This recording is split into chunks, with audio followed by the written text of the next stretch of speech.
Jackson Irvine, you're making a bit of a habit of this. Congratulations on the win and the goal.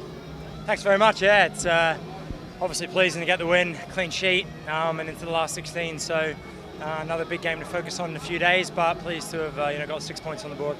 It was a real icebreaker, and you make a habit of anticipating these things. Great run from Martin Boyle. Then there were a couple of fortunate rebounds, and you just happen again to be in the right place. How do you do that? Yeah, you just got to sniff it out, I guess, and sometimes it's just about persistence. Keep making the same runs. When you got quality players in the final third, they'll get the balls into the dangerous areas, and then you got to try and just direct it towards goal. It was a bit of a toe poke again, but as long as they go in, I don't mind.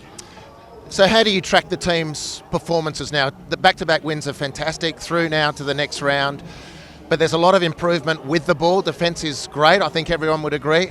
How do we turn the dial when we're in possession, when the bigger teams come along? I think for us, I think we've faced two very different kinds of opposition today in the last two games, which has been good for us. Ask us different questions, and we've learned a lot of lessons over the last two games that will take us forward. But as you say, I think we can be a little bit more clinical, especially after we get the first goal and the spaces start to open. We can put games to bed a little bit earlier and make it a bit easier for us. But defensively, the boys work their socks off. So honest, from back to front. You see Bruno and Dukey and Cassini when he comes on, tracking back. Sammy Silvera, with that kind of mentality, it gives you a platform to go and win games as it is. So, a little bit more quality in the final third, as always, as we're always looking for, trying to get better, and that'll serve us well going forward.